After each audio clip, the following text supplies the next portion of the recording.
आज हम बात करने हैं जैन धर्म पर आधारित 60 महत्वपूर्ण प्रश्न जो काफ़ी एग्जामिनेशन पॉइंट ऑफ व्यू से काफ़ी महत्वपूर्ण मानने वाले हैं। तो आप हमारे चैनल पर बने रहिए, हमारे चैनल को लाइक करिए, सब्सक्राइब करिए और बेहतर कंटेंट के लिए हमारे साथ जुड़े रहिए। और हो सके तो अपने दोस्तों में शेयर करिए ताकि उनको भी ये प्राप्त हो सके। तो चलिए आज हम देखते हैं, जल्द से जल्द देखेंगे हम इस 60 महत्वपूर्ण प्रश्नों को और इस पर आधारित कुछ फैक्ट देखेंगे। तो हमारे चैनल को लाइक करिए, सब्सक्राइब करिए और हमारे चैनल पर बने रहिए। तो देर नहीं करते हुए चलते हैं, शुरू करते हैं वीडियो को। जैन धर्म के संस्थापक कौन थे? तो ऋषभदेव थे। जैन धर्म के संस्थापक कौन थे? तो ऋषभदेव। जैन धर्म के प्रथम तीर्थंकर कौन थे? तो ऋषभदेव को माना जाता है प्रथम तीर्थंकर भी और संस्थापक भी। ऋषभदेव की चर्चा कहाँ मिलती है? तो ऋषभदेव की चर्चा जो है दो जगह मिलती है, एक ऋग्वेद के केसी सूक्त में और दूसरा जो है मिलता है यजुर्वेद में। आगे हम देखेंगे। नेक्स्ट क्वेश्चन देखिए, ऋषभदेव को किस नाम से जाना जाता है? ऋषभदेव को आदिनाथ के नाम से जाना जाता है। ऋषभदेव को किस नाम से जाना जाता है? तो आदिनाथ के नाम से भी जाना जाता है और इनको स्वयंभू कश्यप भी कहा गया है।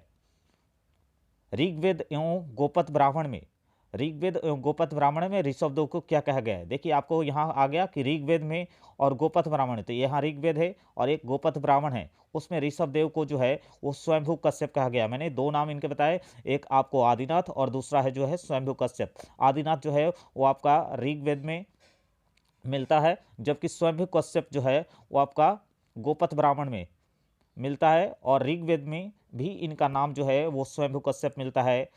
इसके अलावा देखिए ऋग्वेद, ऋषभदेव ने अपने शरीर का त्याग कहाँ किया था? तो ऋषभदेव ने शरीर का त्याग जो है वो कैलाश पर्वत पर किया था। ऋषभदेव ने अपने शरीर का त्याग कहाँ किया था? तो कैलाश पर्वत पर इन्होंने अपने शरीर का त्याग किया था। नेक्स्ट देखिए, ऋषभदेव की चर्चा किस वेद में मिलती है? तो यजुर्वेद में मिलती है। ऋषभदेव की चर्चा और किस वेद में मिलती है? तो एक यजुर्वेद है और दूसरा हमारा ऋग्वेद है। तीसरा क्वेश्चन देखिए, और ऋषभदेव के प्रतीक चिन्ह क्या था? तो ऋषभदेव के जो प्रतीक चिन्ह है ना वो आपका सांड थे। ऋषभदेव का प्रतीक चिन्ह क्या था? तो आपका सांड था। और इसके अलावा अगर पूछता है पार्श्वनाथ का प्रतीक चिन्ह क्या था? तो वो सर्प था। अगर आपसे पूछता है महावीर का प्रतीक चिन्ह क्या था? तो आपका वो सिंह था, महावीर का सिंह था और ऋषभदेव का सांड और पार्श्वनाथ का सर्प था। आगे हम बात करेंगे कि इसका क्या प्रतीक चिन्ह है, हम आगे नेक्स्ट वीडियो में हम बात करेंगे।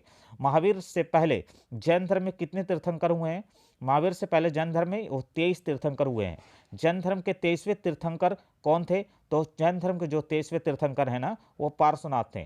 पार्श्वनाथ जैन धर्म के 23वें तीर्थंकर माने जाते हैं। इनके बाद महावीर का नंबर आता है। पार्श्वनाथ एक्चुअली कौन थे? पार्श्वनाथ हमारे पास कौन थे ये पार्श्वनाथ?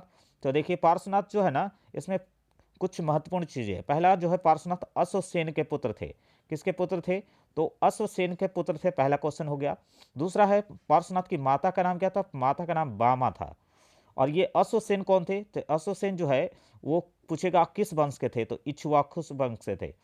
और इसके ये जो काशी के राजा थे, काशी के राजा इक्ष्वाकु वंश के ये बिलोंग करते थे और ये अश्वसेन के पुत्र थे।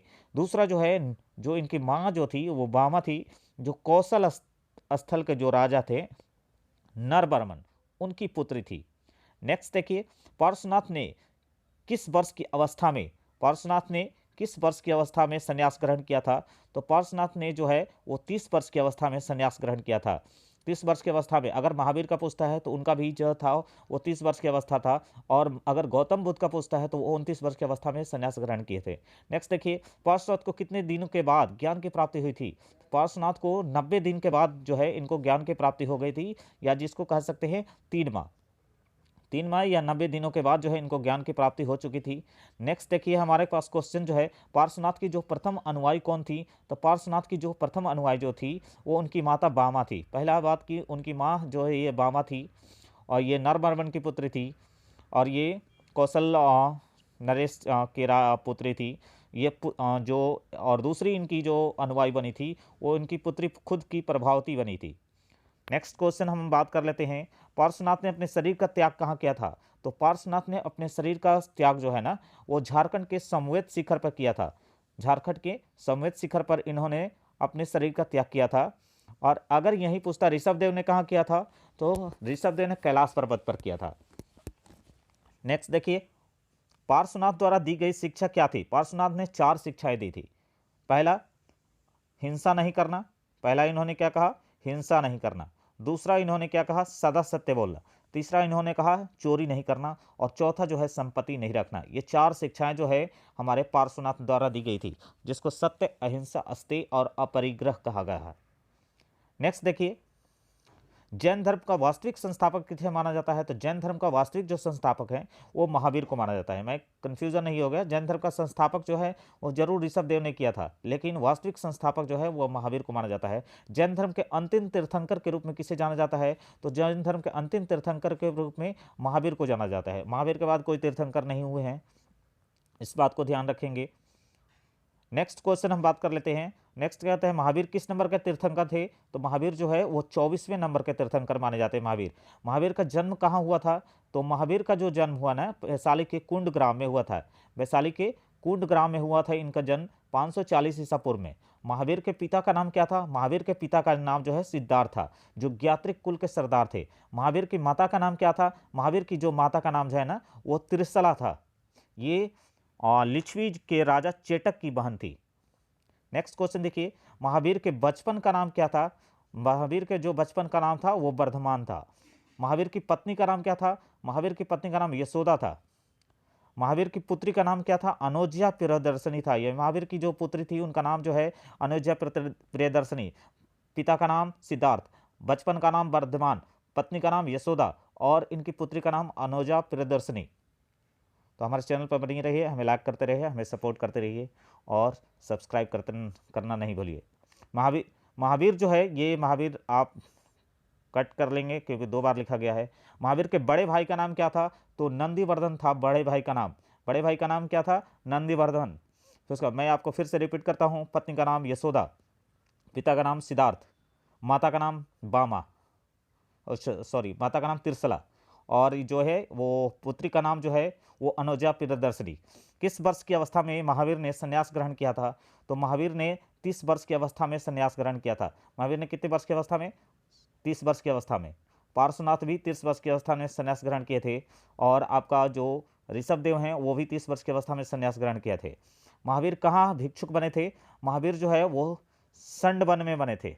ये संड वन जो है अशोक वृक्ष के नीचे ही इन्होंने ये भिक्षुक की शिक्षा प्राप्त की थी, भिक्षुक बनने की शिक्षा प्राप्त की थी। नेक्स्ट देखिए क्वेश्चन हमारे पास, कितने वर्षों के पश्चात महावीर को ज्ञान की प्राप्ति हुई? तो 12 वर्ष के पश्चात जो है इनको ज्ञान की प्राप्ति हुई थी।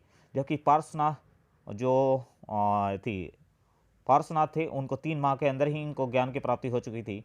नेक्स्ट देखिए, किस नदी के किनारे महावीर को ज्ञान की प्राप्ति हुई? तो ऋजुपालिका नदी के किनारे इनको ज्ञान की प्राप्ति होती है। यहीं अगर क्वेश्चन पूछता कि गौतम बुद्ध को ज्ञान की प्राप्ति किस नदी के किनारे हुई थी? तो वो फल्गु या निरंजना नदी है। केवल्य क्या क्या अर्थ होता है? नेक्स्ट क्वेश्चन हमारे पास है, केवल्य क्या क्या अर्थ होता है? केवल्य जो है ना वो एक तरह का ज्ञान को बोला जाता है। केवल किसको कहा जाता है? ज्ञान को कहा जाता है। तो केवल का अर्थ क्या होता है? तो वो आपका ज्ञान होता है। नेक्स्ट देखिए, ज्ञान प्राप्ति के बाद महावीर क्या कहलाएं? तो ज्ञान प्राप्ति के बाद जो है महावीर को केवलीन कहा गया, जीन कहा गया है, अरहत कहा गया है और निग्रंथ कहा गया है। महावीर को क्या क्या कहा गया है? तो महावीर को ज्ञान प्राप्त होने के बाद केवलीन कहा गया है, जीन कहा गया है, अरहत कहा गया है और निग्रंथ कहा गया है। केवलीन का क्या अर्थ होता है? तो केवलीन का अर्थ होता है विजेता। केवलीन का क्या अर्थ होता है? ज्ञान या विजेता। केवलीन का क्या अर्थ होता है? ज्ञान या विजेता। अब इसके बाद देखिए नेक्स्ट क्वेश्चन हम बात कर लेते हैं, अरहत का क्या अर्थ होता है? अरहत का मतलब होता है पूज्य। पूज्य हो, जो योग्य हो, ठीक है, उसको बोला जाता है अरहत। निग्रंथ क्या होता है? जो बंधनहीन हो। निग्रंथ का मतलब क्या होता है? निग्रंथ का मतलब होता है जो बंधनहीन हो। महावीर का नाम जो है केवलीन किस कारण पड़ा था? महावीर का जो नाम जो है ना, ये जीन, केवलीन और ये आपका निग्रंथ और ये सब जो है कुछ चीज़ों के कारण जो है महावीर को इन नामों से जाना जाता है। तो देखिए, अरहत इनको पूज्य होने के कारण जाना जाता है, निग्रंथ इनको बंधनहीन होने के कारण जाना जाता है, केवलीन जो है इनको ज्ञान प्राप्त होने के कारण कहा जाता है, और जीन जो है इनको इंद्रियों पर विजय प्राप्त करने के कारण जो है इनको जीन कहा जाता है। नेक्स्ट का क्वेश्चन देख लीजिए। देखिए यहाँ है केवल्य प्राप्त होने के कारण इनका नाम केवलीन पड़ा था। महावीर का नाम जीन क्यों पड़ा था? इंद्रियों पर जीतने के कारण इनका नाम पड़ा था। महावीर का नाम महावीर क्यों पड़ा था? तो साधना में यानी तपस्या में अतुल्य पराक्रम दिखाने के कारण जो है इनको महावीर का नाम जो है वो महावीर पड़ा था। महावीर को अरहत क्यों कहा जाता है? तो महावीर जो है वो योग्य और पूज्य होने के कारण, ये योग थोड़ा सा गलत हो गया है, इसको योग आप इस तरह से लिख लेंगे, ये हमारा योग इस तरह से होगा। ये परम पूज्य और योग्य होने के कारण महावीर को अरहत कहा गया है। महावीर का नाम निग्रंथ क्यों पड़ा है? तो महावीर का ग्रंथ निग्रंथ इसलिए पड़ा है कि जीवन में जो सुख दुख जैसे बंधनों से ये रहित होने के कारण इन महावीर को निग्रंथ कहा जाता है। नेक्स्ट क्वेश्चन देख लीजिए, महावीर तीर्थंकर क्यों कहलाए? महावीर जो है तीर्थंकर इसलिए कहलाए कि जो तीर्थंकर होते हैं ना जैन धर्म में, वो जिन्होंने तीर्थ दिए हैं, जिन्होंने तीर्थ का मतलब नियम जो दिए हैं, जिन्होंने नियम दिया, जैसे पार्श्वनाथ से पहले, इससे पहले पार्श्वनाथ की बात कर लें, उन्होंने भी नियम दिए थे, सत्य अहिंसा अस्तेय और अपरिग्रह। तो उसी तरह से महावीर ने भी तीर्थ और नियम दिए थे, और महावीर ने उन नियमों में एक नियम जोड़ दिया था, सत्य अहिंसा अस्तेय अपरिग्रह और ब्रह्मचर्य को इन्होंने जोड़ दिया था। तो महावीर द्वारा 5 जो है नियम दिए गए थे, इसके कारण ये तीर्थंकर माने जाते हैं। और दूसरा, इन्होंने मोक्ष प्राप्त कर लिया था। तीर्थंकर वही कहलाते हैं जो नियम देते हैं। पहला बात, जो तीर्थंकर वो होते हैं जो नियम देते हैं, और दूसरा जिन्होंने मोक्ष प्राप्त किया हो। तो इसीलिए महावीर ने ये दोनों काम किए थे, इसलिए तीर्थंकर माने गए हैं। महावीर जो है, इनको अरहत क्यों कहा जाता है? देखिए, अरहत वो होता है जो, मैंने कहा था कि जो पूज्य हों, जो पूज्य हों उनको अरहत कहा जाता है, और जो जिन्होंने मोक्ष प्राप्त कर लिया हो या मोक्ष प्राप्त करने के निकट हो उनको अरहत कहा जाता है। जो मोक्ष प्राप्त करने के निकट हो या जो मोक्ष प्राप्त कर चुके हैं, जो योग्य हैं, जो पूज्य हैं, वो अरहत कहलाते हैं। नेक्स्ट क्वेश्चन की बात कर लेते हैं। हमारे चैनल पर बने रहिए, हमारे चैनल को लाइक करिए, सब्सक्राइब करिए और बेल आइकन दबाना नहीं भूलिए। बेहतर कंटेंट के लिए इतना तो आप कर ही सकते हैं। आचार्य किसे कहा जाता है? तो देखिए, आचार्य जो है ना, सन्यासी समूह के प्रधान को आचार्य कहा जाता है। किसको? सन्यासी समूह के प्रधान को आचार्य कहा जाता है। उपाध्याय किसे कहा जाता है? तो अध्यापक संघ के प्रधान को उपाध्याय का, अध्यापक संघ या संत को उपाध्याय कहते हैं, यानी उपाध्याय जो है टीचर को कहा जाता है। अब यहाँ देख लीजिए, नेक्स्ट क्वेश्चन है, महावीर की मृत्यु कहाँ हुई थी? महावीर की मृत्यु जो है पावापुरी में हुई थी। महावीर की मृत्यु जो है पावापुरी में हुई थी, ये कुमार गांव में हुई थी। अब नेक्स्ट क्वेश्चन आपका देख लीजिए, महावीर की मृत्यु किसके यहाँ हुई थी? तो ये मल्ल राजा जो थे, हस्तिपाल के यहाँ इनकी मृत्यु हुई थी। मल्ल राजा हस्तिपाल के यहाँ इनकी मृत्यु हुई थी। महावीर की मृत्यु किस नदी के किनारे हुई थी? तो महावीर की जो मृत्यु हुई है ना, वो स्वर्ण बालुका नदी के किनारे महावीर की मृत्यु हुई है। महावीर की मृत्यु कितने वर्ष की अवस्था में हुई थी? तो महावीर की मृत्यु जो है 72 वर्ष की अवस्था में हुई थी। हमारे चैनल पर बने रहिए, हमारे बेहतर कंटेंट के लिए आपको सब्सक्राइब करना चाहिए, लाइक करना चाहिए और अपने दोस्तों के बीच शेयर करना चाहिए, ताकि उनको भी महत्वपूर्ण कंटेंट मिल सके। महावीर की मृत्यु कब हुई थी? तो महावीर की मृत्यु आपसे पूछता है तो 468 ईसा पूर्व में हुई थी महावीर की मृत्यु। महावीर की मृत्यु कब हुई थी? 468 ईसा पूर्व में महावीर की मृत्यु हुई थी। और महावीर की अगर जन्म पूछता है तो आपका 540 ईसा पूर्व हो जाएगा, वैशाली के कुंडग्राम ने। और मृत्यु जो है वैशाली के कुंडग्राम में इनकी मृत्यु हुई थी, ऐसे जन्म हुआ था, सॉरी। और मृत्यु जो है वो मल्ल राजा हस्तिपाल के यहाँ हुई थी। नेक्स्ट क्वेश्चन हम बात कर लेते हैं, महावीर ने अपना पहला उपदेश कहाँ दिया था? महावीर ने पहला उपदेश जो है राजगीर के बितुलांचल पर्वत पर दिया था। कहाँ दिया था? महावीर ने राजगीर के बितुलांचल पर्वत पर अपना उपदेश दिया था। महावीर ने अपना उपदेश कहाँ दिया था? राजगीर के बितुलांचल पर्वत पर। और यहाँ यहीं आपसे पूछता था कि गौतम बुद्ध ने अपना पहला उपदेश कहाँ दिया था? तो गौतम बुद्ध ने अपना पहला उपदेश जो है वो सारनाथ में दिया था। नेक्स्ट क्वेश्चन की बात कर लेते हैं, तो महावीर ने अपना पहला उपदेश किस नदी के तट पर दिया था? तो बराकर नदी के तट पर दिया था। बराकर नदी के तट पर इन्होंने पहला अपना उपदेश दिया था। महावीर ने अपना उपदेश किस भाषा में दिया था? ये क्वेश्चन काफ़ी इंपॉर्टेंट है, ये जरूर पूछता है, इसलिए इस बात को क्वेश्चन को ध्यान रखेंगे। महावीर ने अपना पहला उपदेश किस भाषा में दिया था? तो प्राकृत अथवा अर्धमागधी भाषा में दिया था महावीर ने अपना उपदेश। महावीर के प्रथम अनुयायी कौन थे? तो महावीर के जो प्रथम अनुयायी जो हैं, उनके दामाद जो थे वो जामिल थे। महावीर के प्रथम अनुयायी कौन थे? तो उनके दामाद जो हैं वो जामिल हैं, ये महावीर के प्रथम अनुयायी माने जाते हैं। इन्होंने ही आगे चलकर महावीर का विरोध करना शुरू कर दिया था। नेक्स्ट क्वेश्चन की बात कर लेते हैं, महावीर के प्रथम शिष्या कौन थी?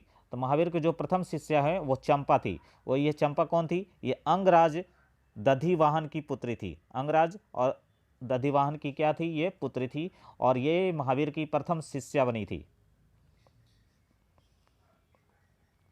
महावीर द्वारा किन किन को शिक्षाएं दी गई? तो देखिए, ये इंपॉर्टेंट है, महावीर द्वारा किन को, राजगीर, ये आप इसको राजगीर कर लेंगे, इस पोर्शन को आप राजगीर कर लेंगे। इन्होंने राजगीर में मेघ कुमार को शिक्षा दी थी। कुंडग्राम में, नहीं, वैशाली के कुंडग्राम में इन्होंने देवानंद ब्राह्मणी को शिक्षा दी थी और ऋषभ दत्त प्रियदर्शनी को इन्होंने शिक्षा दिया था। इसके अलावा इन्होंने वत्सराज सतनिक के पुत्र उदयन को भी इन्होंने शिक्षा दिया था। वत्सराज सदयन के पुत्र जो है सतनिक के पुत्र उदयन को इन्होंने शिक्षा दिया था। तो इस बात का आप ध्यान रखेंगे। नेक्स्ट क्वेश्चन, महावीर ने अपने शिष्यों को कितने गणधरों में विभाजित किया था? तो 11 गणधरों में महावीर ने अपने शिष्यों को विभाजित किया था। जामिल कौन थे? तो जामिल जो है वो महावीर की जो बहन जो थी, जिसको सुदर्शना कहा जाता है, सुदर्शना के नाम से जाना जाता है, उनके ये पुत्र थे। और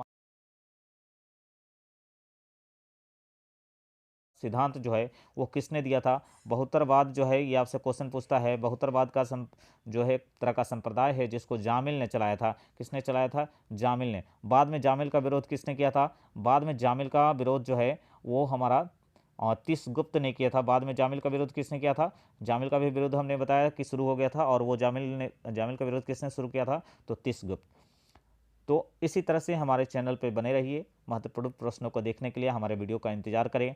आपके समक्ष जो है बेहतर कंटेंट के साथ मैं हमेशा आता रहूँगा। हमारे चैनल को लाइक करिए, सब्सक्राइब करिए, अपने दोस्तों के बीच शेयर करिए, ताकि उनको भी प्रतियोगिता परीक्षाओं के तैयारी हेतु महत्वपूर्ण प्रश्नों की जानकारी हो सके।